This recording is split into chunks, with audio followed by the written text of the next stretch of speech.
충만하신 하나님 아버지 감사합니다. Святой и милостивый, любвеобильный Отче Божий наш, мы благодарим Тебя.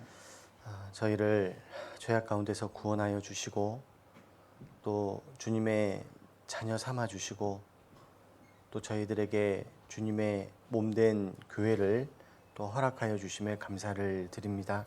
Господь, мы благодарны Тебе за то, что Ты нас спас из греховной сети и также сделал нас чадами Своими, Господь, и дал возможность пребывать в телесной церкви Твоей. 구원해 주신 것만으로도 너무나도 감사한데 또 주님의 몸된 교회 가운데 또 말씀을 통해서 저희들이 나아가야 되는 길을 인도하여 주시고 또 그 가운데로 이끌어 주시는 삶을 또 허락하여 주셔서 감사를 드립니다. Господь, за Твое спасение, которое Ты даровал нам, мы уже благодарны.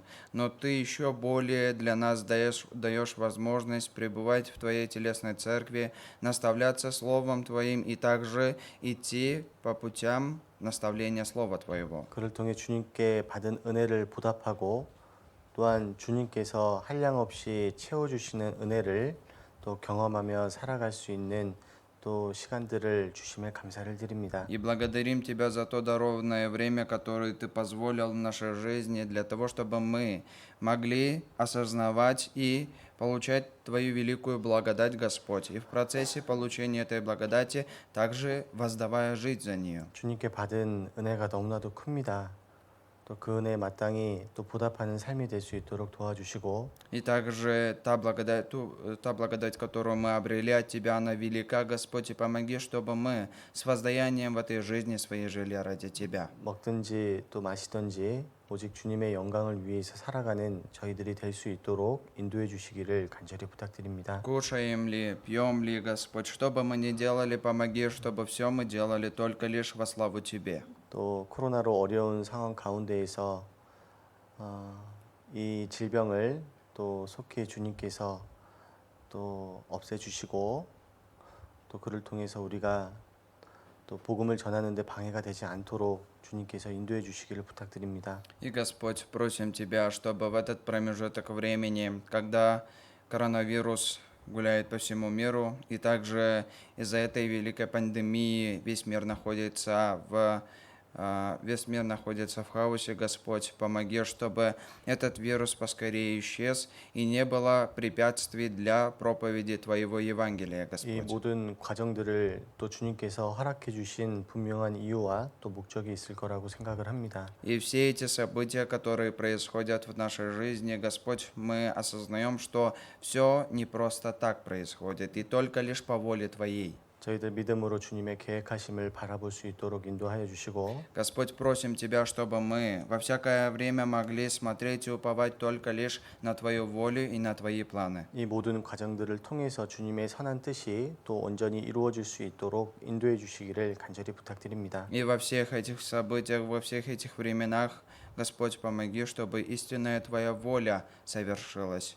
또 무엇보다 저희 깐트 교회를 통해서 또 마지막 시대에 많은 영혼들이 주님 품으로 돌아오는 데 귀하게 사용될 수 있도록 인도하여 주시고 И также, Господь, веди нас и помоги, чтобы мы стали теми людьми, которые будут полезны и будут использованы для того, чтобы мы могли приводить в Канскую нашу церковь новые души. 그를 위해 저희 교회가 더욱더 사랑 가운데 하나가 되고 또 교회가 든든히 세워질 수 있도록 주님께서 인도해 주시기를 부탁드립니다. И через это, Господь, помоги, чтобы наша церковь могла стать единой, Господь, единой в любви Твоей, и также могла основываться и твердо стоять на своих ногах. 또 남은 시간 주님께서 함께하여 주시고 또 말씀을 통해서 저희 마음에 또 교훈하여 주시기를 부탁드립니다. Оставшееся время отдаем только лишь в Твои руки, Господь, и просим Тебя сам прибудь в это время с нами. 언제나 저희를 사랑하시는 예수 그리스도 이름으로 감사하며 기도드렸습니다. С благодарением молимся именем всегда любящего нас, именем Иисуса Христа. 아멘. Аминь. 네, 성경 찾겠습니다. Откроем Библии. 빌립보서 2장 13절. Откроем Библии Филиппийцам вторую главу. 오늘은 성경 많이 안 찾을 거예요. 그러니까 같이 сегодня- 한번 찾으시면 좋으실 것 같아요. Сегодня особо много местописаний находить не будем. По возможности, пожалуйста, используйте свои Библии. 빌립보서 2장 13절. Филиппийцам 2 глава 13 стих. Филиппийцам 2 глава, 13 стих, страница 240 с конца Библии, с Нового Завета. 같이 한번 읽을까요? Если нашли, вместе прочитаем. Потому что Бог производит в вас и хотение, и действие по своему благоволению. 네, 오늘은 소원이 있는 삶이라는 주제로 좀 말씀을 상고해 보도록 하겠습니다. Сегодня мы вместе с вами рассмотрим слово на тему «Жизнь с желанием и мечтами». 자, 이 со원을 성경에서 다른 말로는 뭐 비전이라고도 하고 또 꿈이라고도 하죠. Здесь сказано в Библии «хотение». Хотение – это в русском языке как желание, человеческое хотение. В других переводах это можно сказать как видение человеческое. 사실은 인생을 살아가면서도 가장 이제 가지고 있어야 될 중요한 것이 바로 이 소원이다라고 생각을 합니다. Также самое главное в жизни для человека, что он должен иметь, это желание. 분명한 삶의 목적이 있어야 되고 У него должна быть определенная четкая цель его жизни. 그리고 내가 정말로 바라고 원하는 분명한 것이 있어야 되죠. И должно быть ясное осознание того, чего он хочет достичь и что он хочет сделать. 왜냐하면 목적이 있는 삶과 목적이 없는 삶은 너무나 삶의 모습이 다를 수밖에 없습니다. Почему? Потому что жизнь с целью и жизнь без какой-либо цели у человека, они совсем разнятся. 자, 이루고 싶은 일이 나한테 있어요. Есть какое-либо дело, которое я хочу сделать или совершить. 그럼 어떻게 합니까? Тогда что вы делаете? 그 이루는 일을 실제로 이루기 위해서 내가 해야 될 일을 하게 되죠. Для того, чтобы вы хотели, чтобы это дело исполнилось в вашей жизни и совершилось, вы участвуете в процессе соделывания этих дел. 무엇인가를 선택하게 되고 Что-то выбираете, 또 какой-то путь 무엇인가를 избираете, 계획하게 되고 и что-то планируете в 또 своей 그것을 жизни. 이루기 위해서 나의 에너지를 거기다가 쏟아붓잖아요. И для того, чтобы совершить, довести до конца это дело, вы свою энергию, вы свою силу вкладываете в это. 그리고 결국 그것을 이루기 위해서 사람이 한 발자국 한 발자국 나아가다 보게 되면 И если мы рассмотрим, когда человек пытается чего-то достичь и ставит себе какие-то цели, он идет к ним по шагам, по малым, по одним шагам. 무엇인가를 얻게 되죠. И после того, когда он завершает этот путь, он что-то для себя обретает. 어떻게 보면 소원이 사람의 인생을 이끌어간다라고 생각을 합니다. Можно так сказать, что желание человеческое – это двигатель его жизни. 인생에서 꿈이 있는 사람하고 아무런 꿈이 없이 살아가는 사람하고 완전히 다를 수밖에 없어요. В этой жизни люди, у которых есть мечта у человека, и у того человека, у которых нет мечт, они совсем разные. 그냥 하루하루를 물이 흘러가듯이 대충 흘러보내는 삶의 모습이라면 Если у человека жизнь такова, что один день, каждый день он живет обыденной жизнью, без всяких изменений, и его жизнь протекает как просто вода, 그 인생만큼 사실은 안타까운 모습이 없을 거라고 생각을 합니다. тогда я считаю, что этот образ жизни, он на совсем жалкий. 어떻게 보면 우리의 지금 현재 모습이 이제 과거에 내가 꿈꿔왔던 모습일 수도 있고 또 그렇지 않을 수도 있어요. И мой образ, которым я владею сейчас, может быть таковым, что до этого у меня были какие-то желания, сейчас, может, нету, и сейчас, может, есть какие-то новые желания. 사람의 현재 삶의 모습을 무엇이 결정을 하게 될까요?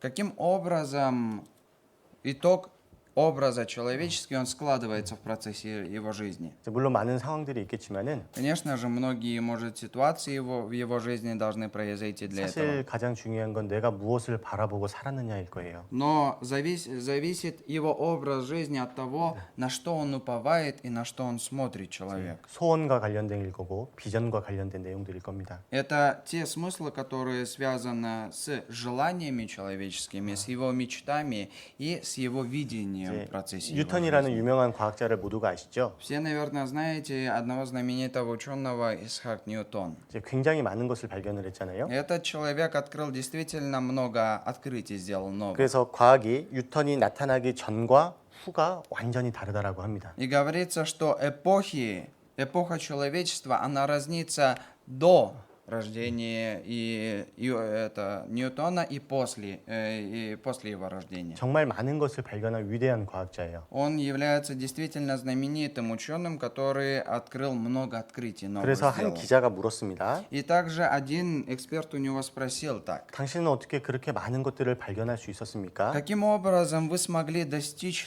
таких больших открытий? 그러니까 뉴턴이 대답했다라고 그래요. Тогда Ньютон таким образом этому человеку ответил: 내 마음이 항상 거기에 있었기 때문입니다. потому что мое сердце было всегда в этом направлении. 어떻게 그렇게 많은 것을 발견했냐라고 물어봤을 때 Когда этот человек спросил его, каким образом вы достигли такого успеха и таких открытий? 내가 그것을 좋아했고 Потому что я любил это, 내가 что я 그것에 делал. 관심을 가졌고 Потому что я отдавал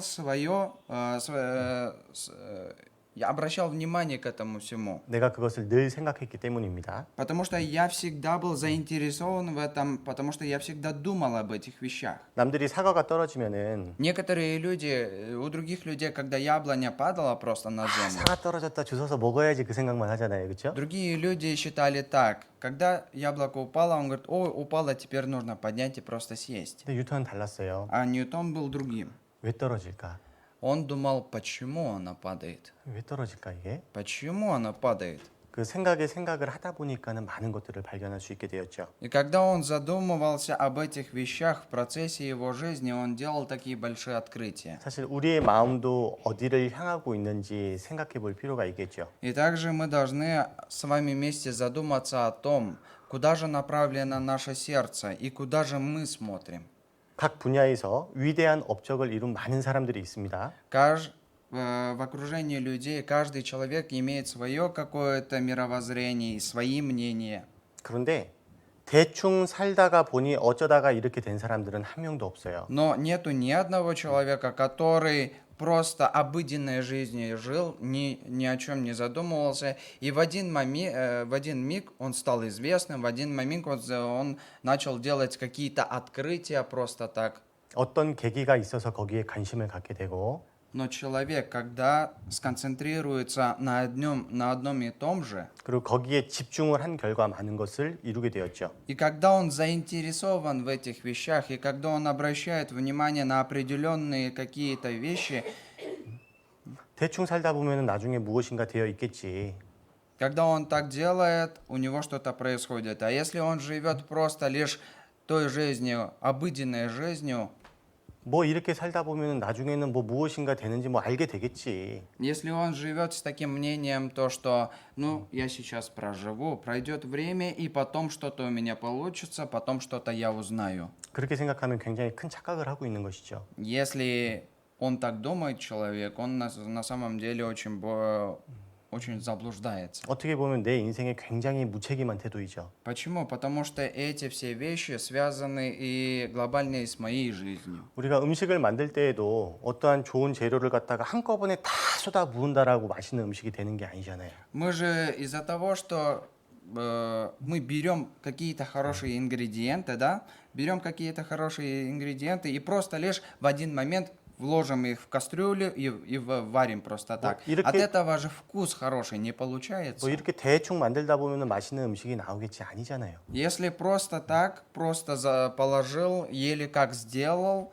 таким образом вкусная еда получиться не может. 어떤 재료를 어떻게 넣을지 또 언제 넣을지 또 어떤 상태로 넣을지 정확하게 알아야 되죠. Какие-то ингредиенты, в какой момент нужно ложить, что нужно добавлять и в каком количестве нужно добавлять. Зная все эти аспекты, вы сможете дойти до того, в итоге у вас получится вкусная еда. 그런 계획이 없으면은 뭐 이것도 저것도 아닌 음식이 이제 생기게 되겠죠. А если у вас нету таких планов, если вы не строите таким образом, не идете по такому принципу, тогда, если вы будете сделать в один момент сплошь руки, все это делать, тогда у вас в итоге вкусная еда не получится. 근데 어떠한 계획도 없이 어떠한 소음도 없이 어떠한 방향도 없이 뭐 대충 이럴 때 저거 하고 저럴 때 저거 하게 된다라면 А если ваша жизнь такова, что нету никаких желаний, нету никаких мечт, нету никаких видений в вашей жизни, живете обыденной жизнью, ваша жизнь протекает как обычная вода, то 내 인생을 통해서 가치 있는 결과물이 나오게 될까요? тогда у нас будет какой-то итог в нашей жизни. Что-то мы сможем ли обрести что-то лучшее в нашей жизни? 절대로 그럴 수가 없어요. Не может так произойти. 절대로 그럴 수가 없죠. Так не может получиться. 사람은 꿈이 있으면 그 꿈 때문에 마음이 설레이게 되고 Человек, если у него в сердце есть мечта какая-то, эта мечта, она взбудораживает его сердце. 그 꿈을 이루기 위해서 의미 있는 일들을 계획하게 되고 Для того, чтобы исполнить эту мечту, которая есть в его сердце, он делает какие-то поступки. 그것을 하나하나 이루어 가는 가운데에서 마음의 즐거움과 마음의 행복함을 가지게 되죠. И когда он пошагово идет к этой цели, к своей мечте, к достижению этой мечты, ему в сердце приходит радость с моментом продвижения к этой мечте. 그래서 꿈이라는 것이 너무 중요하죠. Поэтому мечтание для человека – это очень важный аспект для его жизни. 거기에 대한 질문이 어떻게 보면 왜 사세요라는 질문일 수도 있고 И если мечта человеческая есть, к этому можно и прибавить, наверное, вопрос, для чего вы живете? 근데 이번에 이제 집회 이제 보신 분들은 아시죠? Кто, наверное, смотрел на семинаре кто смотрел семинар, наверное, знаете и запомнили одно. 왜 사냐라는 질문을 했을 때 Когда людям задавали вопрос, для чего они живут, 어떻게 보면 당신의 삶의 목적이 무엇이냐, 당신의 꿈이 무엇이냐라고 물어봤을 때 когда человек спрашивал других людей, для чего вы живете, зачем вы живете, 한국의 젊은이들이 이제 대답하는 거를 다 보셨잖아요. вы же, наверное, увидели, каким образом отвечают многие молодые люди в Корее. 꿈이 없어요. Нет у них мечт никаких. 먹기 위해서 산다. Для того, чтобы покушать живут. 죽는 게 두려워서 산다. Потому что они боятся умереть, поэтому живут. 나 모르겠다 왜 사는지. Я не знаю, почему я живу. 참 꿈이 없는 시대 가운데 세상이 이제 만들어지고 있는 것 같아요. 정말 꿈이 없어요. Сейчас мир идет в том направлении, когда у людей нету никаких мечтаний, нету никаких желаний. 꿈이 없고 목적이 없다 보니까 하루하루를 정말 쓸데없이 보내고 가치 있게 보내지를 못하게 되죠. Из-за того, что у нынешнего поколения нету никаких мечтаний и нету каких-то желаний, каждый день они проживают обыденно, и каждый день они проживают просто так. 근데 세상에서도 삶의 분명한 목적과 소원을 가지고 살아가는 것이 중요하죠. Но, конечно же, очень важно в своей жизни жить с особым желанием и жить со своими мечтаниями. 근데 신앙 안에서도 마찬가지예요. Но это точно так же связано и с жизнью веры. 신앙 안에서 분명한 목적이 있는 사람과 소원이 있는 사람과 없는 사람은 신앙생활의 모습이 완전히 다를 수밖에 없습니다. Также и в жизни веры. Если есть человек, который со своими мечтаниями и желаниями в жизни веры живет, и есть человек, который без всяких желаний, без всяких мечт существует в своей жизни веры, они совсем разные. Их жизнь совсем разная. 왜 이렇게 길어? 잠언 29장. 잠언 29장 Притча 18절. 29 глава. 잠언 29장 18절. Притча 29 глава.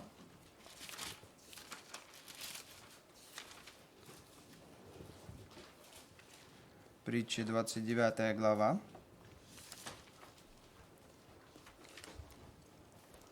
같이 읽어볼까요? Притча 29 глава 18 стих.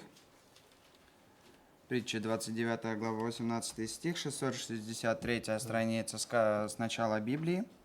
Если нашли, вместе прочитаем. «Без откровения свыше народ не обуздан, а соблюдающий закон блажен». 여기서 이제 묵시가 없으면 백성이 방자히 행한다라고 말씀을 하십니다. Здесь сказано «без откровения свыше народ не обуздан». 여기서 이제 영어 번역을 보면은 이 묵시를 비전이라고 그래요. А если мы в английском переводе посмотрим, это там переведено как «видение». 비전이 없으면 삶이 방자해질 수밖에 없어요. Если у человека нет видения, его жизнь бессмысленна. 삶의 비전이 없으면 사람이 게을러질 수밖에 없고 Если в жизни человеческого нет видения, он обленится в своей жизни. 방탕해질 수밖에 없고 Его жизнь становится обыкновенной жизнью. 방자해질 수밖에 없습니다. И он становится тем человеком ленивым. таким. 그래서 성경에서나 세상에서나 이 모든 사람이 꿈을 가지라고 이야기를 하죠. Даже в Библии хоть и в мире, но даже и в Библии говорится, что желание человеческое, оно должно присутствовать, и мечты его должны присутствовать. 하지만 꿈이라고 해서 모든 것이 올바른 꿈은 아닙니다. Конечно же, говорить мечтание, желание, но не все желания, они подобающие здесь. 하나님 보실 때 올바른 꿈이 있고 그렇지 못한 꿈이 있어요. Перед Господом есть мечтания и желания, которые подобают для Господа, и также есть желания и мечтания, которые для Него не подобают. 잠언 19장 2절에 보면 От притчи 19 главу, 2 стих откроем. Притча 19 глава, 2 стих, если посмотрим. 같이 한번 읽어볼까요? Притча 19 глава, 2 стих, если нашли вместе, прочитаем. «Нехорошо душе без знаний, и торопливый ногами оступится». 성경에도 지식 있는 소, 지식 없는 소는 선치 못하다라고 했습니다. Даже в Библии сказано, что желание без знаний – это плохо. 자, 세상에서도 이런 말이 있잖아요. Также и в мире есть такая поговорка. 이제 속도보다라는 방향이다. Важнее скорости, важнее направление. 아무리 열심히 해도 방향이 올바르지가 못하면 그 수고가 헛될 수가 있죠. Насколько вы не были бы быстры, но если вы направляетесь в неправильном направлении, в неправильное место идете, то у вас какого-то итога не будет. 예를 들어 가지고 내가 지금 깐트에서 비슈케크를 가야 되는데 На примере скажу вам, я сейчас нахожусь в Канте, мне нужно в Бишкек добраться. 독구막을 향해서 열심히 뛰어간다라고 하면 Но предположим, что я в сторону Токмака бегу очень усердно. 이제 그 수고가 헛되게 되잖아요. 그렇죠? Все мои труды, все мои старания, они будут напрасными. 근데 열심히 하는 것도 중요한데 Конечно же, усердно что-либо делать, это очень важно. 무엇보다 중요한 것은 올바른 방향입니다. Но еще более важно это правильное направление, куда вы двигаетесь. 꿈이라고 해서 다 같은 꿈이 아니라 Желания и мечты, они не все одинаковые. 올바른 비전과 올바른 소원을 가지는 것이 중요하죠. Самое важное во всех этих мечтаниях и желаниях обрести правильное видение и правильное направление. 근데 우리가 정확하게 알아야 될 게 있어요. И есть одно, что мы должны четко вместе с вами знать. 신앙 안에서 그 꿈은 누가 주실까요? В моей жизни веры, кто даст мне эти мечтания? 신앙생활 가운데에서 하나님 보시기에 합당한 꿈과 소원을 내가 정하는 것이 아닙니다. В моей жизни веры, мои мечтания, мои желания, я основываю их не сам. 꿈은 하나님이 주시는 거예요. Мечты дает сам Господь. 그 꿈을 하나님께서 주시는 거예요. Все эти мечтания мы обретаем от Господа. 자, 오늘 본문 말씀이죠. Сегодня это самое заглавие сегодняшнего слова. 빌립보서 2장 18절에 보면 빌립보서 13절에 2 보면 глава. 앞에 보시면은요. Филиппийцам 2 глава 13 стих. На экран внимание обратите, пожалуйста. 같이 한번 읽어볼까요, 다시? Давайте вместе прочитаем. «Потому что Бог производит в вас и хотение, и действие по своему благоволению». 자, 하나님께서는 자기의 기쁘신 뜻을 위하여 구원받은 그리스도인들의 마음에 소원을 두신대요. Здесь сказано, что Господь свои желания, свои мечтания вкладывает в жизнь спасенного, в сердце спасенного 그리고 человека. 그리스도인들이 순종하며 행하는 가운데에서 주님의 소원이 이루어 나가신대요. И это исполнение желаний Господа происходит тогда, когда спасенный человек, он повинуется, подчиняется и исполняет все эти вещи. 쉽게 이야기하면 Вкратце, легко, если объяснить. 하나님의 소원이 우리의 소원인 거예요. Желания и мечты, мечтания Господа становятся нашими. 하나님의 소원을 우리한테 주시는 거예요. Желание Бога Он дал нам. 그리고 그것이 나의 소원이 되게 하시고 И это желание становится автоматически моим. 내가 그것을 순종하면서 행하면서 나아갔을 때 И 그 когда- 소원을 이루게 되죠. И когда я подчиняюсь, и когда я исполняю все эти желания, которые мне дал Господь, все эти желания исполняются, все эти 하나님의- мечты сбываются. 하나님의 소원을 우리에게 주시고 그것을 나를 통해서 이루어 가시는 거예요. Господь дает мне эти мечтания, и эти же мечтания Он исполняет в моей жизни ради меня же. 가장 신앙 안에서 올바른 소원은 하나님의 소원이 나의 소원이 되는 것. 참- 하나님께서 주시는 소원이에요. Самое правильное, самое хорошее желание и мечтание в жизни человеческой – это те желания, которые он обрел от Господа самого. 그런데요. 아무에게나 그 소원 주시는 거 아니에요. Но все эти желания, все эти мечты каждому не даются. 생각해 보세요. Сами подумайте. 하나님을 위해서 살고자 하는 마음도 없어요. Если у человека нет желания жить ради Господа. 그리고 하나님의 소원은 우리의 순종을 통해서 이루어지는데 И вот эти желания, мечтания Господа, они исполняются через наше подчинение и через наше повиновение Ему. 그것에 순종하고자 하는 마음도 없어요. Но если у человека нет желания подчиняться и повиноваться этому, 그런 사람에게 하나님의 소원을 주신다라고 해가지고 무슨 의미가 있겠어요? если Господь даже даст этому человеку, такому человеку это желание, эти мечтания, какой толк будет от этого? 아무 의미가 없어요. Никакого толка. 그런 사람에게는 하나님의 소원을 더 주시질 않으세요. Поэтому Господь не дает просто так желание человеку. 하나님께서 아브라함을 부르실 때 Когда Господь призвал Авраама, 세 가지를 약속하셨죠. 3 вещи Он пообещал ему. 땅과 민족과 복을 약속하셨어요. Землю, народ и благословение. 어떻게 보면 그것이 아브라함의 비전이에요. И это видение Авраама, и 하나님이- это было его видение. 하나님이 꿈을 주셨죠. Господь дал ему мечту его. 근데 그것을 이루기 위해서 필요한 것이 А 무엇이었죠? для того, чтобы он мог достичь этого, что же нужно было? 아브라함이 하나님의 말씀에 순종하는 거였어요. Авраам должен был подчиняться Слову Божьему. 그것이 아브라함의 비전이지만 사실은 하나님의 비전이죠. Это хоть и было, с одной стороны, видение Авраама, но также и было видение самого Господа. 그리고 예수님이 베드로를 부르실 때 И когда Иисус призвал Петра, 너가 사람을 낚는 어부가 되게 하겠다라는 비전을 주셨어요. Он ему дал такое видение, что он станет пастухом человеческим, 그 наставником. 비전이 베드로의 비전이 되기 위해서는 필요한 것이 있었어요. Для того, чтобы это видение стало видением Петра, что он должен был сделать? 예수님의 말씀에 순종하며 따라가는 거예요. Он должен был подчиняться Слову Божьему, Слову Иисуса и следовать за ним. 소원은 아무에게나 허락해 주시는 것이 아닙니다. Желания и мечты даются не каждому человеку. 정말 하나님을 위해서 살고자 하는 마음이 있는 사람들, Те люди, которые действительно в своем сердце желают искренне служить ради 그리고 Господа, 정말로 하나님의 말씀에 순종하며 살아가고자 하는 사람들에게 하나님께서 허락해 주시는 거예요. И тем людям, которые действительно желают подчиняться и исполнять Слово Божие, таким людям Господь предоставляет эти желания и мечты. 근데 내가 신앙생활 하는데 어떠한 비전도 없어요. Но в процессе моей жизни веры у меня никаких видений нету, желаний нету. 내가 왜 신앙생활을 하는지도 모르겠어요. Люди не знают, почему живут жизнью веры. 어떠한 소원도 없고 어떠한 꿈도 없고 어떠한 목적도 없어요. Нету желаний, нету каких-то мечт, нету каких-то хотений чего-то достичь. 그럼 잘 생각해 봐야 돼요. Тогда нужно хорошенько задуматься об этом. 그건 내가 어떤 꿈을 갖지 못해서가 아니에요. Это не из-за того, что у меня нету каких-то мечтаний это происходит. 하나님이 안 주시는 거예요. Господь вам не дал просто этого. 그럼 고민해 봐야죠. Тогда нужно задуматься. 나에게 비전을 허락하시지 않는 이유가 무엇인지. В чем же причина того, что Господь не дал мне видение какое-то? 하나님이 주시는 소원을 갖지 못하는 이유가 В 무엇인지. чем же причина того, почему же Господь не дает мне мечтаний и желаний, которые есть у Него? 내가 지금 하나님 앞에서 어떠한 모습으로 살아가고 있는지. Каким же образом я сейчас живу перед Господом? 그리고 나는 어떠한 하나님 앞에 정말 합당한 모습으로 내가 살아가고 있는지. И действительно ли я подобающим образом живу перед Господом? Об этом нужно думать. 구원은 받았지만 주 안에서 살고 있는지 주 밖에서 살고 있는지. Хоть я получил спасение, но живу ли я в Господе, либо отошел от Господа? 그걸 고민해 봐야 되겠죠. Об этом нужно задуматься.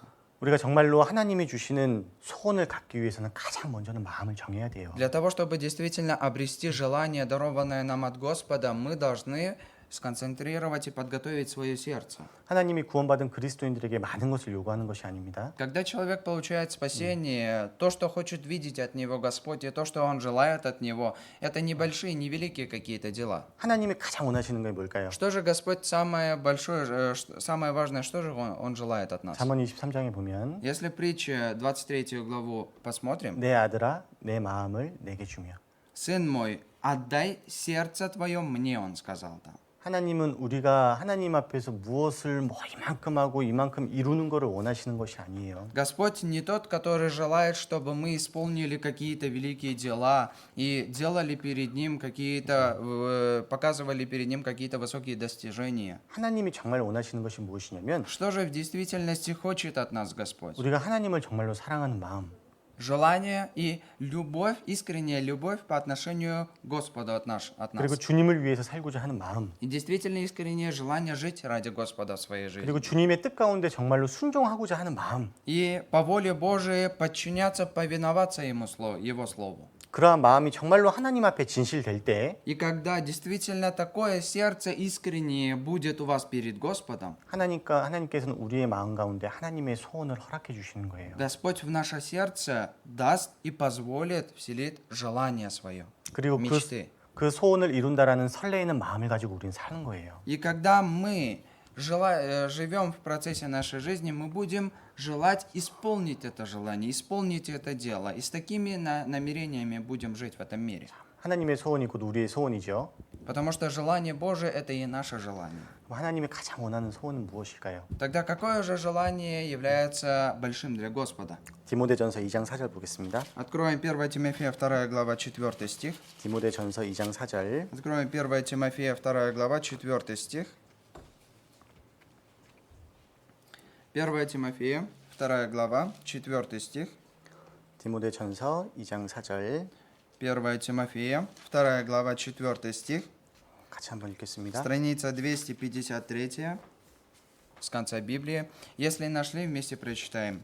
Который хочет, чтобы все люди спаслись и достигли познания истины. 하나님의 소원은요. 가장 간절한 소원은 모든 사람이 구원을 받고 진리를 아는 데 이르기를 원하시는 거죠. Искреннее желание Господа заключается в том, чтобы каждый человек познал истину и получил спасение. 그리고 하나님의 마음은 천지를 창조하는 그 모습만 보아도 알 수가 있죠. Вы можете познать сердце Бога, взглянув на создание просто всей земли, неба и земли. 이사야 45장에 В 보면 Исаии 45 главе так написано. 여호와는 하늘을 창조하신 하나님이시며 땅도 조성케 하시고 건국케 하시되 헛되이 창조치 아니하시며 사람으로 거하게 지으신 자신이라. Ибо так говорит Господь, сотворивший небеса, Он, Бог, образовавший землю и создавший ее. Он утвердил ее, не напрасно сотворил ее. Он образовал ее для жительства, сказано. 하나님께서는 이 만물을 사람을 위해서 지으셨어요. Господь создал это творение, эту землю ради человека. 그래서 창세기에 보면은 첫째 날 창조하시고 둘째 날 창조하시고 셋째 날 창조하시고 항상 끝에는 뭐라고 말씀하시죠? Если мы посмотрим в Бытие, первый день Он сотворил, второй день, третий день, а в конце что написано? В конце что Он сделал? 보시기에 좋았더라. Когда Он посмотрел, понравилось Ему это. 기뻐하셨어요. Он возрадовался от этого, что Он создал. 보시기에 좋았더라.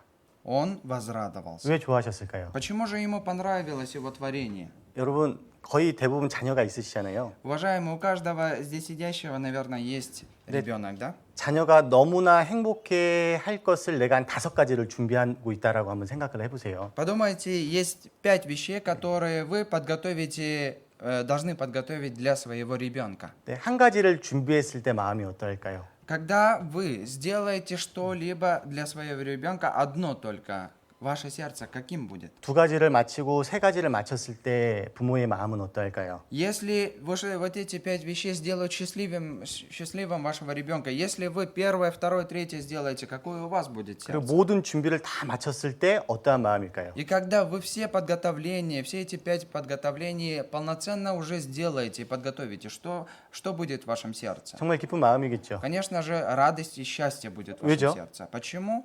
자녀가 만족하고 기뻐하고 잘 되길 위해서 준비하는 거였으니까. Потому что вы это готовили для того, чтобы ваши дети были счастливы, ваши дети были рады, и для того, чтобы вашим детям было комфортно. 하나님도 마찬가지예요. Точно так же и Господь. 왜 창조의 가정 가운데에서 하나님 보시기에 좋았을까요? Почему же сотворение небес и земли для Господа являлось прекрасным? 하나님이 사랑하는 귀한 영혼이 하나님이 만들어 놓으신 것을 누리면서 기뻐하고 살아가는 그 모습을 생각할 때 그게 하나님의 정말 기쁨이 되지 않았을까요? Разве, когда Он создавал все это, когда Он думал о том, что Его драгоценная душа, которую Он возлюбил, будет жить в этом мире и будет полноценно овладевать ею и будет находиться в спокойствии, насколько же его сердце в тот момент было счастливо. 근데 그것이 인간의 범죄함으로 안식이 깨어져 버리게 되었죠. Но его спокойствие, его счастье потерялось от того,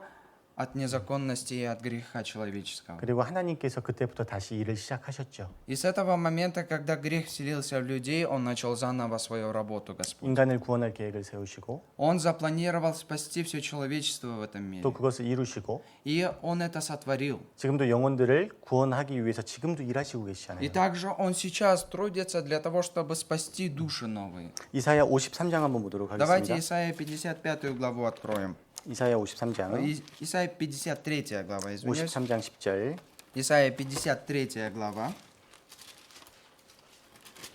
Исайя 53 глава. 53장 10절로 11절 Исайя 53 глава с 10 по 11 стихи. 53 глава, 724 страница с начала Библии. С 10 по 11 стихи, если нашли, вместе прочитаем.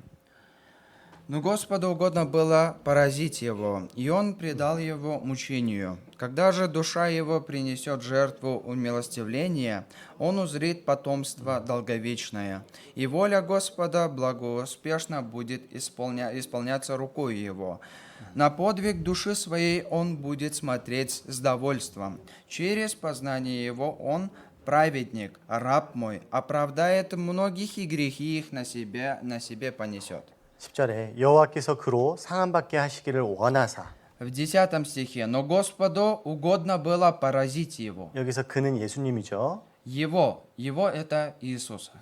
하나님께서는 예수님이 상함을 받는 것을 원하셨어요.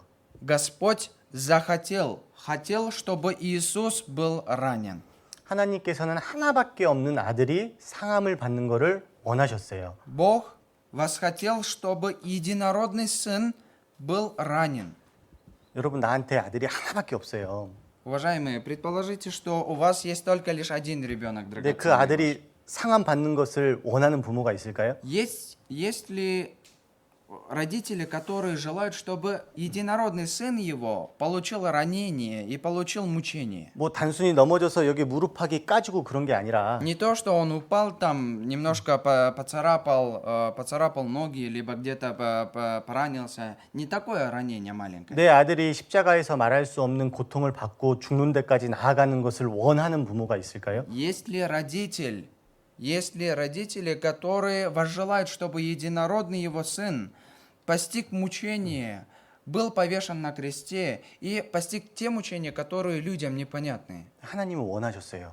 Но Господь хотел, здесь сказано. 11절에 В 그가 11. 자기 영혼으로 수고한 것을 보고 만족히 여길 것이라. Но подвиг души своей он будет смотреть с довольством. 그리고 예수님이 사람들의 죄악을 담당하기 위해서 십자가에서 하신 일을 보면서 만족해 하셨어요. И когда он видел, что он исполнил это дело, приобрел прощение грехам человеческим на кресте, у него было довольство. 왜죠? Почему? 그래야지 내가 사니까. Потому что если так произойдет, тогда я останусь живым. 그래야지 우리들이 사니까는. Потому что мы останемся вместе с вами в 이게 живых. 이해가 돼요? Вы хоть понимаете, что это 이렇게 такое? 하실 수 있어요? Вы сможете так поступить? 내 독상제를 내어 줄 만큼 내가 그것을 원할 수가 있을까요? Смогу ли я действительно захотеть, чтобы отдать моего единородного сына? 이해가 안 돼요. Это непонятные мысли. 어떻게 내 하나밖에 없는 아들이 상함 받는 것을 원할 수가 있겠어요? Каким образом можно возжелать и каким образом можно захотеть, чтобы единородный сын получил такие мучения? 사람의 마음으로는 이해할 수 없는 거예요. Человеческим сердцем это понять невозможно. 왜 그렇게 하셨을까요? Но почему же Господь так поступил? 나를 위해서예요. Ради меня. 나를 구원해 주시려고 그렇게 Для 하신 того, чтобы 거예요. меня спасти, Он так сделал. 그리고 에베소서 1장 23절에 보면 И к Ефесянам 1 главу 23 стихе, 같이 읽겠습니다. к Ефесянам 1 глава 23 стих, вместе прочитаем, которое есть тело Его, полнота наполняющего все во всем. 그리고 하나님의 피로 교회를 사셨습니다. И Он купил церковь кровью Иисуса. 예수님을 머리로 삼고 그 몸으로 교회를 두셨어요. Иисуса сделал в качестве главы этой церкви и построил церковь на своем теле. 그리고 그 교회 안에 만물을 충만케 하는 충만을 가득 채워 И 놓으셨습니다. Он наполнил церковью полнотой, которая восполняет все. 왜일까요? Почему? 내가 구원받고 교회 안에서 주시는 하나님의 충만으로 성장하기를 원하시는 거예요. Зачем? Потому что Он хочет, чтобы я был спасен и рос в полноте Божией в церкви. 여러분, 하나님의 소원은요, Уважаемые, желание Господа 나 자신입니다. я. 나의 구원과 나의 성장이에요. 그게 하나님의 소원이에요. Мое спасение и мой рост в жизни веры – это Его желание. 나를 위해서 이 모든 일을 하신 겁니다. Ради меня Он все эти дела сделал. 여러분, 이제 텔레비에 어떤 여학생의 꿈이라는 이제 내용의 이제 프로가 있었어요. В телевизоре была одна программа такая, телепрограмма «Мечта школьника». 여학생들한테 다 물어보는 거예요. У школьников спрашивали такие вопросы. 이제 당신 задавали. 무엇이 되고 싶으십니까? Кем вы хотите стать? 그러니까 어떤 사람 뭐 의사가 되고 싶다, 선생님이 되고 싶다, 뭐 사업가가 되고 싶다, 나름대로의 소원을 다 이야기를 하는 거예요. Один школьник говорил там доктор, учитель, бизнесмен и так далее. 근데 그 여고생의 아버지의 꿈은 무엇이었을까요? Тогда о чем же мечтал отцы этих школьников? 굉장히 좋았거든요. 그 프로를 보면서. Когда я смотрел эту программу, действительно мне было интересно, 왜냐면 очень 계속 весело. 어머니에 대해서만 얘기하다가 아버지에 대해서 얘기하니까 Потому что все время говорили о матери, все время говорили о матерях. 근데 그 아버지의 꿈이 뭔지 아세요? 아버지들의 꿈이? Но знаете, в чем же заключалось желание, мечта родителей этих школьников, отцов этих школьников? 젊었을 때는 각자가 가지고 있는 꿈들이 다들 있었어요. У каждого в молодости отца этого ребенка было свое мечтание. 하지만 지금의 꿈은 무엇인 줄 아세요? Но знаете, в чем же заключается мечта сейчас, нынешняя мечта этих отцов? 내 꿈은 딸이 моя 잘 мечта. 되는 것입니다. 딸이 잘 되는 것입니다. Чтобы моя дочка или мой сын стал хорошим. 딸이 원하는 것이 나의 꿈입니다. Что хочет моя дочка, того хочу и я. В чем заключается мечта моей дочки и моя мечта? 꿈이 바뀌었어요. Его желания поменялись отца. 젊었을 때 자기 자신을 사랑할 때는 자기를 위한 꿈을 꼭 가지고 살아갔는데 В молодости, когда он любил себя, он овладевал мечтою для себя. 하지만 더 사랑하는 것이 생겼을 때 그 꿈이 그 사랑하는 사람에 맞춰서 변화가 되게 되더라고요. А когда он приобрел человека, которого любит больше, чем себя, тогда он свое мечтание, все свои желания меняет ради этого 자기의 человека. 꿈이 자기가 사랑하는 사람이 행복한 것으로 꿈이 바뀌게 돼요. Его мечтания меняются в мечтании того человека, в которого он любит, для того, чтобы тому или иному человеку, которого он возлюбил, или своему дитя было комфортно. 그리고 그것을 위해서 내 꿈을 포기하고 어떠한 수고와 어떠한 희생도 감당을 하고 있어요. И для того, чтобы эта мечта сбылась у него, он все претерпит, все будет делать для этого, чтобы это сбылось и исполнилось. 그리고 날 위해 쓰던 어떠한 시간과 어떠한 체력들도 그 대상을 위해서 사용을 하게 돼요. И все свои возможности, все свое время он будет тратить на исполнение и достижение этой мечты. 정말 사랑하는 대상이 생기면 꿈이 바뀌게 되죠. Если действительно у человека появляется тот, кого он больше себя любит, действительно он в процессе поменяет свои мечтания, свои 내가 желания. 가지고 있는 꿈을 포기해도 좋을 만큼 정말로 꿈이 바뀌게 되잖아요. 그 사람을 위해서. Для этого человека, которого ты любишь, ты всегда начинаешь менять свои желания, свои мечтания, потому что иной раз эти мечтания становятся драгоценными для тебя. 주님도 마찬가지예요. Точно так же и с Господом. 주님은 이렇게 말씀하시지 않을까요? Разве Господь не говорит такие 그 слова? 아버지들이 그 딸들에게 말을 한 것처럼 Точно так же, как и эти отцы говорят своим дочкам, 너가 내 꿈이다. ты моя мечта. 너가 잘 되는 게 내 꿈이다. Моя мечта заключается в том, чтобы ты была хорошей. 그게 하나님의 소원이에요. Это желание Господа. 그러면 우리는 어떻게 해야 될까요? Тогда что мы должны делать? 우리는 주님의 사랑을 알고 믿었습니다. Мы осознали Божью любовь, поняли Его и получили спасение. 우리가 받은 예수님의 사랑이 무엇인지를 너무나 잘 알고 있어요. Мы хорошо вместе с вами осознаем и знаем, в чем же заключается любовь Божья. 근데 우리가 동일한 사랑을 받은 우리가 주님과 같이 동일한 꿈을 꿀 수 있지 않겠어요? Разве мы не являемся ли теми людьми, которые одинаковую любовь обрели от Господа и дальше должны обретать одинаковые мечтания и желания, как и у Господа. 우리의 꿈은 더 이상 우리가 잘 되는 것이 될 수가 없어요.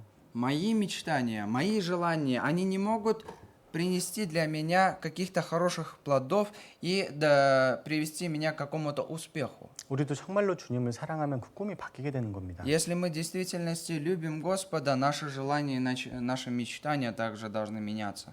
구원을 받으면 누구나 주님을 사랑할 수 있는 마음이 생기고 Если кто-либо получает спасение, у каждого меняется его желание и мечтание. 사랑하는 주님이 원하시는 것을 주님을 사랑하는 내가 이루어 드리고 싶다. Тот Господь, который возлюбил меня, я хочу возлюбить и порадовать моего Господа. 그렇게 마음이 바뀌어지게 되어 있어요. Таким образом, сердце человеческое, оно меняется. 우리가 어떤 특별한 소원을 갖는 것이 아닙니다. Не является важным какие-то глобальные или какие-то важные мечтания в нашем сердце. 우리는 주님 자체가 소원이어야 되는 거예요. 주님 자체가. Сам Господь для нас должен стать желанием и мечтанием. Сам Господь. 뭐 나의 소원은 커서 무엇이 되고 시간이 되어서 무엇이 되고 그것이 꿈이 아니라 Желание заключается не в том, чтобы мы обрели это желание и мечтание в процессе жизни, оно меняется как-то, реализовывается как-то. Это не имеет значения никакого. 그리스도인의 꿈은 어떠한 직업이 꿈이 될 수가 없습니다. Для христиана какая-то работа, какие-то дела не могут стать мечтанием. 주님이 우리의 꿈이 되면은 우리에게 필요한 위치에 주님께서 두시는 거예요. Если для меня, моим мечтанием, моим желанием становится Господь, Господь ставит меня на то место, где я буду полезен. 주님을 위해서 살고자 하는 마음이 먼저면 주님을 위해서 살고자 하는 마음이 먼저면 우리의 재능과 환경에 따라서 가장 알맞은 위치에 주님께서 두시는 거예요. Если в нашем сердце приоритетным является любовь, желание и мечтание по отношению к Господу, тогда Господь ставит нас в том месте, самом нужном месте, где мы можем показать свою пользу и где мы будем полезными. 우리는 주님 자체가 소원이 되면 되는 거예요. Для нас самое главное, чтобы Господь стал желанием и Господь стал мечтой для нас. 어떻게 보면 그것이 우리가 가장 가져야 되는 비전이다라고 생각이 들어요. Я считаю, что это самое главное видение, которое мы должны иметь в своей жизни.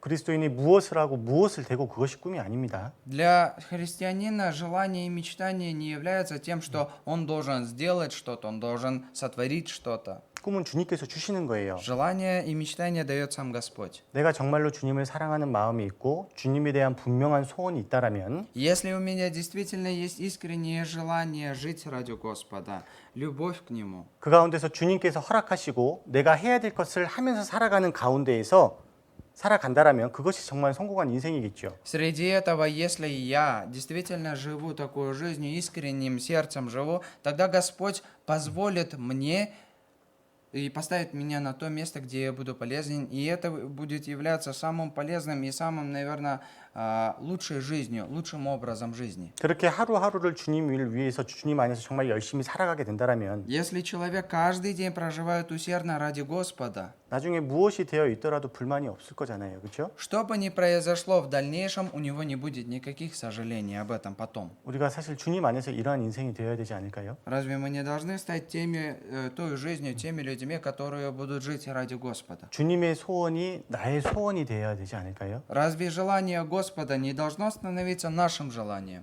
그리고 그 소원을 이루면서 살아가야 되는 삶이 되어야 되지 않을까요? И разве не должно быть так, чтобы мы жили в процессе нашей жизни, жили, исполняя эти желания? 아까도 말씀드렸지만 주님의 가장 큰 소원은 무엇일까요? Как до этого я вам сказал, в чем же заключается большое желание Господа? 모든 사람이 구원을 받고 진리를 아는 데 이르는 거예요. 모든 사람이 구원을 받는 것이 하나님의 가장 큰 소원입니다. Который хочет, чтобы все люди спаслись и достигли познания истины. Господь желает именно этого. 예수님께서 십자가에서 부활하시고 하늘로 올라가시기 전에 제자들에게 명령을 하셨죠. Перед тем, как вознестись на небеса, Иисус сказал такое повеление своим ученикам, такие слова произнес. 그러므로 너희는 가서 모든 족속으로 제자를 삼고 아버지와 그리고 아들과 성령의 이름으로 세례를 주고 Итак, идите и научите все народы, крестя во имя Отца и Сына Святого Духа.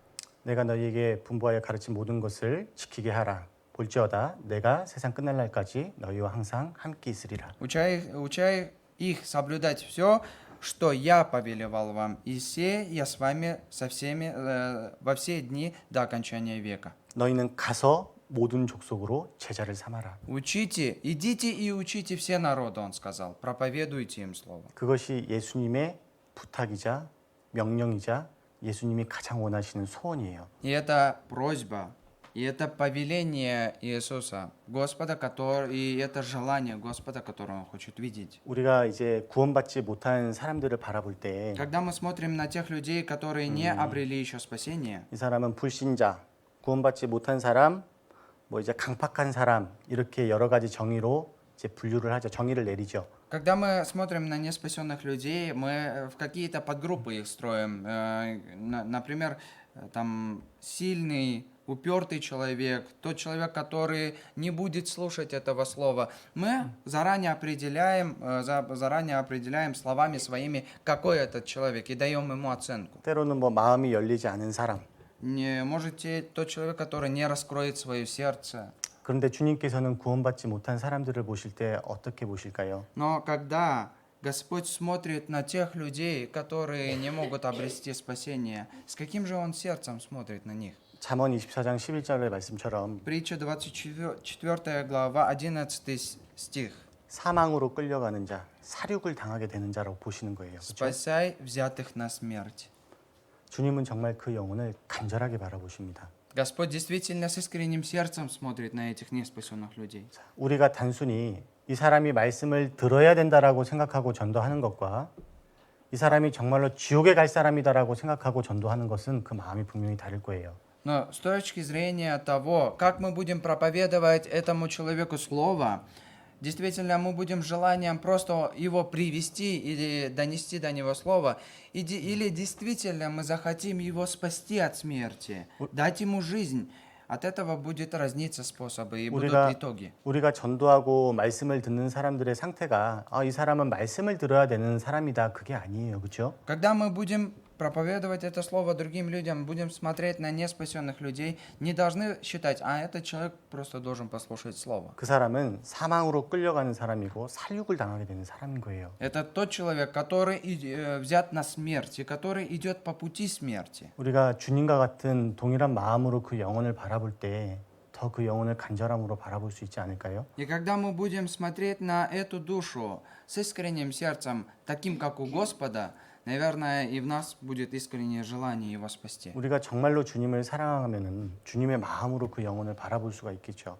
Если мы действительно искренне желаем этого, конечно же, с искренним сердцем мы будем относиться к тому или иному человеку, который должен обрести это спасение. 단순히 말씀을 들어야 될 사람이 아니라 지옥 가면 안 될 사람으로 바라보고 우리가 말씀을 전할 수가 있겠죠. Мы не должны считать этого человека просто тем, который должен один раз послушать это слово, и на этом все. Мы должны считать этого человека тем, кто идет на смерть и который идет в ад. 그리고 우리가 주의 마음으로 영혼을 정말 바라본다면 그 영혼을 바라볼 때 우리의 마음이 차갑지는 않을 거예요. Если мы смотрим на душу сердцем Господа, на человека, смотреть на душу будет очень для нас тяжело. 그리고 구원받은 그리스도인들에게 하나님 주님께서 원하시는 것이 있어요. 주님의 소원이 있습니다. И после спасения от спасенных людей Господь желает такое, видеть от них хочет. 가장 간절한 소원이셔요. 그리스도인들에게. Для христиан у него очень большое желание для них есть. 그것이 무엇일까요? Что это? 교회가 사랑 가운데 하나 되는 거예요. Для того, чтобы церковь становилась единой в любви. 여러분, 교회가 망치면 전도가 안 됩니다. Уважаемые, если церковь разрушится, проповедь Евангелия не будет. 하나님의 가장 큰 소원은 모든 사람이 구원을 받는 거예요.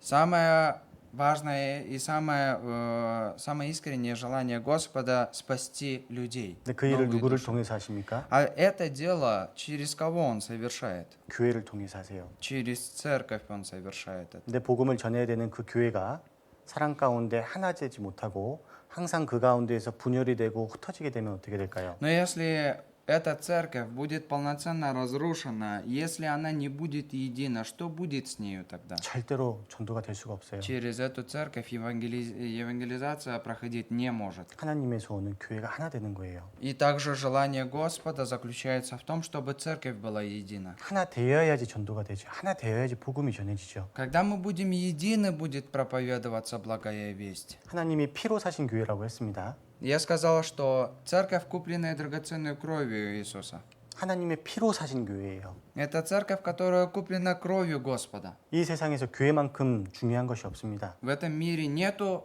более важнее, чем церковь. 이 세상에 존재하는 것들 중에서 가장 중요한 것이 교회예요. Среди всего, всей жизни веры человеческой, самое главное это церковь. 자, 가정이 화목하지 않으면 가정 안에서 아무것도 이룰 수가 없습니다. Если семья, она непримирима, если семья разрушена, через семью что-либо делать невозможно. 마찬가지로 교회가 화목하지 않으면 그 교회 안에서는 아무것도 이루어질 수가 없습니다. Но также, если церковь является не единой, если церковь разрушена, через нее что-то делать тоже не будет возможно. 하나님이 그 교회를 통해서는 아무 일도 할 수가 없으세요.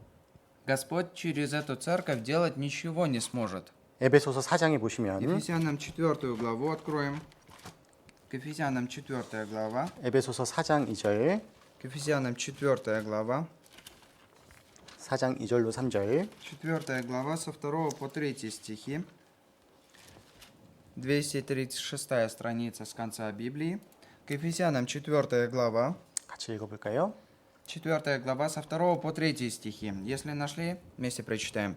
«Со всяким смиренномудрием и кротостью и долготерпением, снисходя друг к другу любовью, стараясь сохранять единство Духа в союзе в мира». 그래서 교회 안에서 하나 되기 위해서 되게 하신 것을 지키기 위해서 필요한 것이 겸손과 온유와 오래 참음과 사랑이죠. И также для того, чтобы сохранить единство церкви, нужные аспекты это кротость, долготерпение, это смиренномудрие, кротость, долготерпение и любовь. 때로는 교회 안에서 내가 하고 싶은 대로 다 하고 싶고 내가 하고 싶은 말 다 하고 싶잖아요. И иногда хочется так, что приходя в церковь, кто-либо хочет делать, что он хочет, говорить то, что он хочет. 나도 성격이 있는 사람인데 Я тоже тот человек, у которого есть свой характер. 나도 이 맞지 않은 것을 보면 가만히 있을 수 없는 사람인데 Я тот человек, который видит что-то неправильное и промолчать не может. 내 하고 싶은 거 다 하고 하면은 무슨 상이 있겠어요, 그렇죠? Если вы будете делать то, что вы захотите, все будете делать, что вы захотите, какая польза от этого будет тогда? 그것을 참고 주님이 기뻐하시는 대로 했을 때 상이 있겠죠. Есть для вас дар, и вы получите награды, когда вы будете терпеть, и когда вы будете делать так, как хочет от вас видеть Господь этого. 하나 되게 하신 것을 힘써 지켜라. Старайтесь сохранить единство внутри. 그거를 주님께서는 부탁하시는 거예요. И это просьба Господа к нам. 내가 너희가 하나 되기 위해서 얼마나 많이 힘을 썼냐. Я насколько же старался для того, чтобы соединить вас. 맞죠? Также это. 우리가 어떻게 하나가 됐습니까? Мы каким образом стали едиными вместе 주님이 в церкви? 죽으심으로 하나가 된 거잖아요. Мы стали едиными через смерть Господа нашего. 주님의 죽으심으로 우리가 이미 하나가 되었습니다. Мы через смерть нашего Господа стали едиными. 이제 그 하나 된 것을 우리는 지켜야 되는 거예요. А это единство в дальнейшем мы должны уже сохранять и соблюдать его. 근데 그 하나 된 것을 지키기 위해서 죽으라고 말씀 안 하셨습니다. Господь не сказал, чтобы мы умирали за это единство. 겸손과 온유와 오래 참음과 사랑이에요. Господь сказал смиренномудрие, кротость, долготерпение и любовь. 이미 하나 되게 하신 것을 그것을 통해서 지켜달라고 부탁하시는 거예요. Господь попросил, чтобы мы соблюдали эти вещи для того, чтобы сохранить то единство, которое уже вначале создал сам Господь. 이런 말이 있습니다. Есть такое слово. 교회를 어머니로 모시지 못하는 사람은 하나님을 아버지로 모실 수가 없다. Есть такое слово, говорится так, поскольку 교회를 어머니로 모시지 않는 사람은 하나님을 아버지로 모실 수가 없다. тот человек, который не считает церковь своей матерью, не может считать Господа своим отцом. 우리가 교회에서 함부로 말하고 행동하면서 내가 하나님에 대한 마음에 전혀 문제가 없어요. 이것은 말이 안 되는 거예요. Если человек говорит так, что если внутри церкви есть разлад какой-то, если внутри церкви что-то идет неправильно, то это ко мне не имеет никакого отношения, это неправильно. 교회를 사랑하지 않는데 하나님을 사랑한다라고 말할 수 없습니다. Человек, если не любит церковь, но говорит, что любит Господа, это тоже неверно, это ложь. 하나님을 사랑한다라고 하면서 교회를 사랑하지 않을 수가 없어요. Человек, если любит Господа, не может не любить церковь. 그래서 교회를 가장 소중하게 여기는 사람은 하나님의 소원을 이루시는 사람인 거예요. И тот человек, который действительно возлюбил церковь свою, это тот человек, который живет с искренним желанием в своей жизни. 힘들어도 교회를 위해서, Даже если трудно ради церкви, 그리고 교회가 하나됨을 위해서 и для того, чтобы сохранить единство церкви, 하고 싶은 일도 하고 싶은 말도 참고 견디는 거. то, что он хочет сделать, то, что он хочет сказать, он претерпит и оставит в себе. 교회가 하나 되게 하신 것을 지키기 위해서. Для того, чтобы сохранить единство церкви. 내 마음대로 하는 것이 아니라 Не так, что вы как хотите сделать в своем сердце, так и 모든 일에 поступаете. 겸손과 온유와 오래 참음과 사랑으로 행하는 것. Во всех делах смиренномудрие, кротость и долготерпение должно присутствовать. 그런 사람을 하나님이 보실 때 마음이 얼마나 시원하실까요? Когда человек будет с такими намерениями жить, насколько же его сердце будет прохлада. 그렇게 하다 보면 하나가 될 수가 있는 거예요. Если вы будете так поступать, тогда вы сможете стать едиными. 자, 생각해 보세요. Давайте подумаем. 주님이 원하시는 것은 하나도 안 하면서 나는 주님을 사랑한다라는 말이 진실일까요, 거짓일까요? Говорите, что любите Господа, но не делайте того, что сказано в Его Слове. Это обман, что вы любите Господа, и обман или правда? 그렇게 할 수는 없죠. Вы так не можете делать. 정말로 주님을 사랑한다면 말로만 하는 것이 아니라 우리가 행동으로 보여야죠. Если мы действительно любим Господа, не только лишь словами должны это показывать, но и в делах своих. 부부간에 항상 사랑한다라고 말은 하는데 서로의 부탁은 하나도 안 들어줘요. Если пара говорит, что любит друг друга, но ни в коем случае, но никак не поддерживает друг друга, никак не поддерживает, не близки друг к другу, как они могут говорить, что они 그럼 любят друг 상대방을 друга? 사랑한다라고 느낄까요? Тогда любовь будет рассматриваться как в действиях. 예를 들어서 На примере скажу. 제가 이제 가끔씩 이제 자매가 부탁을 해요. Меня иногда просит моя жена 뭐 что-то 이제 한 сделать. 명만 좀 목욕을 시켜달라. 목욕. 샤워. 애가 세 명이니까 Детей тут трое же, детей трое, поэтому одного ребенка помой мне, она просит. 아유 이제 부탁을 안 들어줘요. Я стараюсь с ним мыть, я отказываю. 그럼 바로 나오는 말이 그 말이라니까요. И тогда она сразу говорит такое 진짜로 слово. 저를 사랑하시나요? Любишь ли ты меня действительно? 맞잖아요. Действительно же это так. 사랑한다면 Если вы любите, 정말 사랑하는 대상의 부탁을 들어줘야 되는 게 사랑하는 모습의 합당한 모습이겠죠. правильный образ проявления любви для человека – это прислушиваться к своей половинке. 사랑은 실천으로 보여주는 거잖아요. Любовь должна проявляться в действии. 주를 정말로 사랑한다라면 전도하는 것으로 보여드리는 거고. И если вы действительно любите Господа, тогда должны свою любовь проявлять в евангелизации. 내가 정말로 하나님을 사랑한다면은 교회를 사랑하는 모습으로 보여드려야 되는 Если вы 거고. действительно искренне любите Господа, должны проявлять эту любовь и в церкви. 내가 정말로 하나님을 사랑한다면 하나님이 원하시는 것처럼 교회가 하나 되는데 힘쓰는 모습으로 보여드려야 되는 Если 거고. вы действительно любите Господа, тогда и должны проявлять в действии свою любовь по отношению ко всей церкви, для Его единства. 주님이 제일 기뻐하시는 일을 하는 것이 주님을 사랑하는 모습이겠죠. Конечно же, проявление в действии любви к Господу, вот этого желания, вот этого любви к Нему, это исполнение того, чего Он желает от нас видеть. 그리고 그것이 우리의 소원이 돼야 되잖아요. И это должно стать нашим желанием и нашей мечтой. 그럼 우리가 주의 소원을 두고 이 세상을 살아갈 때 어떻게 살아가지라는 의문이 생길 수가 있어요. 그렇죠? Тогда могут такие возникнуть вопросы, такие мнения, каким образом нам нужно жить, с какими желаниями нам нужно жить для того, чтобы возрадовать Господа нашего. 어떻게 살아야 될까요? Как нужно жить? 가장 기본적인 것은 우리가 하루하루 열심히 사는 거죠. Самое важное, это каждый день мы с усердием должны. 성경에도 우리가 내일 일은 모른다라고 하셨잖아요.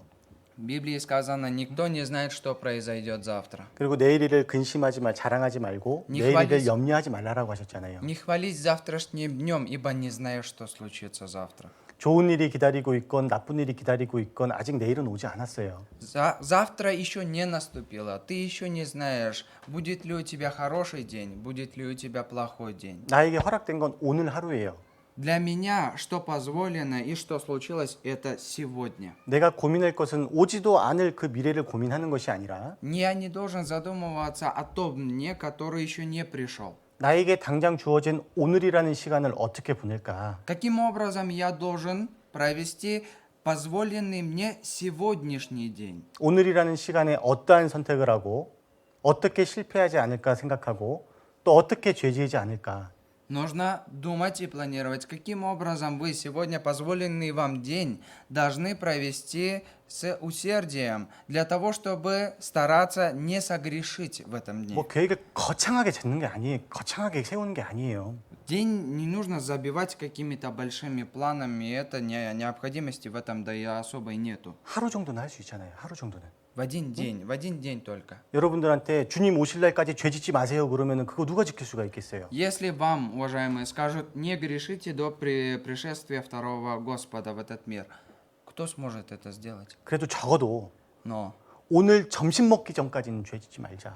хотя бы сегодня до обеда постараюсь не грешить. 오늘 저녁 때까지만이라도 하나님을 좀 슬프게 하지 말자. Давай или себе внутри себя планировать хотя бы до сегодня, до вечера не расстраивать моего Господа. 그렇게 마음을 정하면은 그건 할 수 있잖아요. Если вы так запланируете в своем сердце, хотя бы сможете это сделать, наверное. 하루 정도는 할 수 있잖아요. Хотя бы один день, наверное, сможете это 오늘 сделать. 하루만 죄 짓지 말자. Давай хотя бы один день попробуем не грешить. 아니, 오늘 하루만 전도에 정말 힘써보자. Давай один день попробуем благовествовать действительно усердно. 그렇게 할 수는 있잖아요. Так вы сможете, наверное, сделать. 그렇게 하루를 채웠습니다. Таким образом, вы запланировали этот день. 그 하루가 모이면은요. Если ваши дни будут проходить в таком темпе день за днем, 이제 그것이 인생이 되는 거예요. в конце концов это станет вашей жизнью.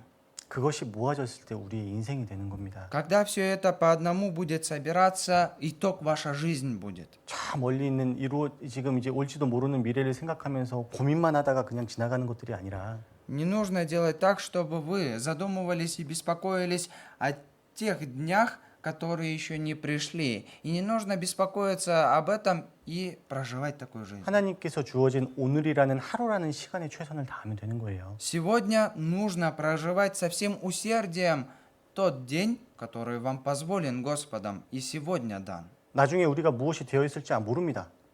Завтра, в следующем, что случится, мы не знаем. 나중에 저도 누구를 만나고 있을지 저는 몰라요. В следующий раз, что произойдет, с кем я встречусь, мы не знаем. 근데 그렇게 살았을 때 걱정은 되지는 않아요. Но когда мы, не переживая, живем, и когда мы живем той жизнью, которую я до этого описал, таких переживаний у вас не будет. 하루하루를 주님의 기쁨을 위해서 살아가는 삶을 살아가고 있다면 Если вы действительно каждый день живете с жизнью любви к Господу, 그 날도 그렇게 살아가고 있겠죠. тогда тот день вы также будете проживать. 그리고 그것이 우리에게 가장 가치 있는 삶의 모습이겠죠. И это действительно драгоценный образ для нашей жизни веры. 미래는 우리의 것이 아닙니다. 비전은 멀리 있는 것이 아니에요. Видение – это не то, что смотрит на далекую какое-то будущее. Будущее – это не наше сейчас, нынешнее. 오늘 하루 내가 어떻게 성령의 인도하심을 받으면서 살아갈까? В этот день, каким образом я должен наставиться от Духа Своего Святого и какое направление должен обрести от Него? 그것이 우리의 비전이 되어야 Это 되겠죠. наше видение должно быть такое. 하루를 열심히 살아가는 사람에게 당장 내일을 보여주실 거고 Если действительно тот человек, который живет так, Господь ему покажет и 또 завтрашний день. 그것을 순종하면서 나아가는 사람에게 더 앞으로의 그 비전을 보여주시겠죠. И 하나님. тот человек, который будет, соблюдая все эти вещи, жить в своей жизни, Господь и будущее ему покажет, и даст ему видение будущее, что он должен будет делать. 순종할수록 더 멀리 보여주시지 않을까요? Насколько больше он будет повиноваться Господу, настолько и больше он будет показывать Господь ему будущее, что ему делать. 예수님께서 말씀하셨습니다. Иисус такие слова сказал. 돼지에게 진주를 던지지 말라라고 하셨어요. Сказано, что свинье напрасно не кидайте жемчуга. 그래서 자기가 죄인인지도 모르고 하나님을 멸시하는 사람에게 복음이 전해지지 않습니다. И также не нужно стараться благовествовать тем людям, которые отвергают и которые не считают, что им эти все вещи являются не являются важными. 정말 간절히 바라는 사람에게 그 진주라는 것을 주는 거예요. В первую очередь, действительно, Господь дает тому человеку, который желает искренне это обрести. 마찬가지로 точно 내가 так же. 무엇이 될지 아무런 생각도 없이 인생을 사는 사람에게 하나님께서 그 진주를 주실까요? Господь 비전이라는 것을 주실까요? Да, Господь даст ли эту драгоценную жемчужину, либо это видение, которое дается от человека Господу, к такому человеку, который бессмысленно живет в этом мире. 보여줘도 안 쫓아갈 사람들에게는 하나님께서 비전을 보여주시지 않습니다. Даже если он даст, но тот человек, который не последует по этому видению, таким людям Господь не дает ничего, таких видений и желаний. 정말 주님을 사랑하는 마음이 있고 주님을 위해서 살고자 하는 마음이 있는 사람에게 비전을 허락해 주시는 거예요. Господь дает дает во владение видение правильное только тем людям, которые искренне желают этого. 그런데 그 출발이 뭐냐면 매일매일 하루라는 시간입니다. Но в каком эквиваленте он дает, в каком образе он дает это? Каждый день, день за днем.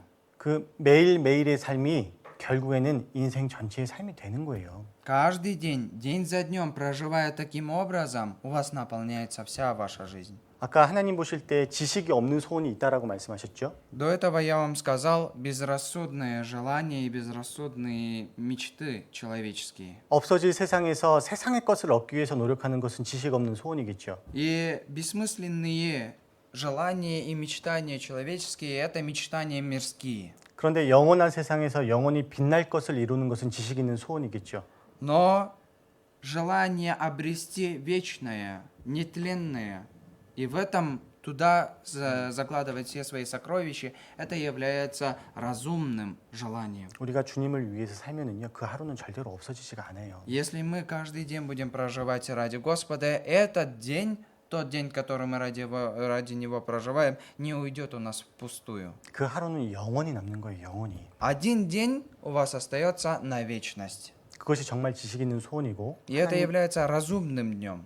정말 성공한 인생이라고 말할 수 있을 거예요. И через такой образ жизни мы можем сказать, что действительно самый правильный образ жизни человеческий. 마음에 와닿는 글이 있었는데 한번 읽어드릴게요. Было одно место, которое для меня являлось очень важным, в сердце прям впало. 매일매일 예수님이 당신에게 하라고 하신 모든 일을 하고 있다면 당신은 하나님이 원하시는 바로 그곳에 항상 있게 됩니다. Если каждый день если вы каждый день будете желать того, что будет желать Иисус, день за днем вы будете иметь смысл в вашей жизни, и день за днем вы будете проживать полезный день. 하나님은 당신이 순종하기 전에 모든 자세한 상황을 알려주지 않습니다. Бог не дает вам всех подробностей, прежде чем вы не подчинитесь Ему. 당신 안에 그리스도가 당신의 길입니다. Христос – это ваш путь. 그분이 당신의 지도입니다. И Он является вашей картой в жизни. 그분의 지도를 하루하루 따라가면 당신은 항상 당신을 향한 하나님의 뜻 가운데 살게 됩니다. Если вы, следуя Его руководству, день за днем проживаете, вы всегда будете жить в Божьей воле для вас. 명확하죠? Это полноценно, да? Хватает всего. 하루하루 정말로 우리가 순종하는 삶을 살아가면 Если мы действительно каждый день будем в подчинении Господу жить, 이미 우리는 주님이 원하시는 인생의 정중앙에 자리하고 있는 거예요. все для нашей жизни, самое, что нужно, главное в нашей жизни, уже подготовлено для нас. 제일 잘 사는 거예요. Это самый правильный образ жизни. 별다른 인생을 사실은 고민할 필요가 없습니다. Не нужно думать о каких-то, беспокоиться о другой жизни какой-то. 인도하심을 받으면 되는 Вам 거예요. просто нужно получить руководство. 그리고 인도하심에 따라가면 되는 거예요. И поэтому руководствоваться Господом и идти за Ним. 근데 그것을 사람들이 모르니까 정중앙이 아니라 이 변두리에서 헤매고 있는 거예요. Но поскольку люди не видят этого, не знают этого, они находятся на окраине, и они в центре этого всего. 사실 우리가 주님을 위해서 살아가는 것은 내 힘으로 살아가는 것이 아니라 주님이 주시는 힘으로 살아가는 것이죠. Если мы живем угодной Господу жизнью каждый день, конечно же, мы живем не со своей силой, но с той силой, которую нам дает сам Господь. 그래서 하루하루 주님의 인도하심을 사실은 받아야 되는 거예요. И каждый день мы должны получать руководство от Господа. 그래야 주님을 기쁘게 할 수 있죠. Только тогда мы сможем возрадовать нашего Бога. 어떻게 해야지 주님의 인도하심을 받을까요? Каким образом мы можем обрести руководство от Господа?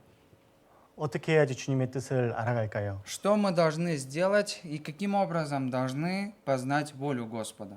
가장 쉬운 방법이 있어요. Это самый есть самый верный и самый легкий способ. 성령의 인도하심을 받는 가장 쉬운 길이 무엇일까요? В каком случае и какой самый краткий путь получить наставление Духа Святого? 제가 문제를 하나 낼게요. Задам вам один вопрос. 키르기즈스탄 파리가 러시아로 갈 수 있는 가장 쉬운 방법은 무엇일까요? Каким образом кыргызстанская муха самым легким способом может попасть в Россию? 비행기 타고 가면 되잖아요, 그렇죠? Нужно ему долететь до самолета и сесть в него, да? Запрыгнуть 그 туда. 파리가 막 힘내가지고 한다라고 할 수 있어요, 없어요, 없어요, 그렇죠? Эта муха сможет ли сама своими силами каким-то образом долететь до России? 마찬가지로 Точно так же. 주님의 인도를 받는 가장 좋은 길은 교회와 함께하는 거예요. Лучший способ получить руководство от Господа, это с церковью. 교회 출석하는 것은 당연한 거고요. Посещение церкви – это естественный поступок человеческий. 교회가 가지고 있는 관심을 교회가 가지고 있는 관심을 가지는 것. Быть заинтересованным в интересах всей церкви. Что есть в интересах церкви, в этих интересах я сам должен быть заинтересован. 교회가 치르는 희생에 내 희생을 더하는 것. Добавляя мои какие-то труды, мои жертвы к этому. 교회가 치르는 수고에 내 수고를 더하는 것. Добавляя свои усилия к тяжелой работе церкви. 교회가 하는 일에 적극적으로 함께 동참하는 것. Также активно участвовать в работе церкви. 그것이 교회와 함께하는 것이고 성령의 인도하심을 따라서 같이 가는 거예요. Это значит быть с церковью и руководствоваться самой церковью. 그냥 따라가면 되는 거예요. Просто должны следовать за церковью. 그게 하나님의 인도를 받는 가장 쉬운 길이에요. Это самый простой способ получить руководство от Господа. 그래서 구원받은 그리스도인들에게 가장 먼저 부탁하는 것이 무엇입니까? И что же в первую очередь можно просить у спасенных людей, у спасенного человека? 뭐 헌금 꼭 하세요. 성경 일독 하세요. 뭐 기도 생활 열심히 하세요. 이런 거 얘기 안 하잖아요. Мы же не говорим, делайте пожертвования, читайте Библию, молитвенные просьбы какие-то делайте или еще что-нибудь. 항상 이야기하는 건 뭐예요? Все, что мы говорим для нового человека, в чем оно связано? 교제에만 잘 나오세요. Просто лишь придите к общению, хорошо? 교회에만 붙어만 있으세요. Прилепитесь к общению. 왜냐하면 교회의 머리는 예수님이잖아요. Потому что глава церкви – это Христос, Иисус. 잘못 갈 수가 없어요. Неправильным путем эта церковь пойти не может. 교회 주인은 예수님이에요. Потому что владелец церкви – это Иисус. 교회는 예수님이 끌고 가시는 거예요. Церковь ведет сам Иисус. 가장 지혜로운 분이 끌고 가시는 거예요. Самый разумный ведет эту церковь. 그 가운데 함께할 때 잘못된 길로 갈 수가 없어요. И когда мы следуем за этой церковью, когда мы едины, по неправильному пути пойти невозможно. 가장 지혜로운 예수님과 동행하는 것이 가장 올바른 방법이에요. Самый правильный способ и самый верный способ – это только лишь пойти за церковью. 우리가 교회에 출석하는 것이 전부가 아닙니다. Мы не хотим в церковь, мы не ходим в церковь из-за того, чтобы набрать какую-то численность людей. 내가 정말 구원을 받았다면 Если мы действительно получили спасение, 머리 대신 예수님 아래 우리는 그 몸을 이루는 교회예요. 그렇죠? мы те члены церкви, которые пребывают в церкви и в которому глава сам Иисус. 이 교회의 머리는 예수님이죠. Глава церкви сам Иисус. 우리는요? А мы 그 몸을 이루는 각 지체들이에요. каждые члены этого тела. 교회가 나예요. Церковь это я. 교회가 내가 돼야 되는 거예요. Церковью должен становиться я. 관심이 밖에 멀어져서는 안 되는 교회는 나예요, 나. Церковь это я, не кто-либо другой. Я не должен отходить от этого. Я должен быть заинтересован в этом во всем и должен присутствовать в этом во всем. 우리는 교회의 각 지체들이에요. Мы каждый члены церкви вместе с вами. 그리고 그 가운데 각 지체로서 반드시 해야 될 일들이 있겠죠. И у каждого члена своей церкви, где он находится, есть определенные дела, которые он должен будет делать. 그리고 그 일을 모두가 충실히 해나갈 때 교회는 정말 멋있어질 거예요. И когда этот человек, тот или иной человек, который должен делать свои дела, когда он исполняет эти дела, церковь станет действительно самой прекрасной церковью. 구원받은 내 자신이 교회 주인이라고 생각을 해야 돼요. Вы должны считать, что после спасения владельцем церкви являетесь вы сами. 멀리서 떨어져 가지고 바라만 보고 있으면 안 돼요. Не должны отходить далеко от церкви и наблюдать за нею сдалека. 항상 적극적으로 들어와야 되는 거예요. Должны всегда вмешиваться, заходить вовнутрь всей этой церкви. 제가 구원을 처음에 받고 После того, когда я вначале получил спасение, 사실은 교회가 정상적으로 운영되는 게 굉장히 신기했었어요. конечно же, для меня было удивлением, каким образом становятся церкви там. 한국 교회는요 거의 다 빚이 있어요. У каждой корейской церкви есть долг.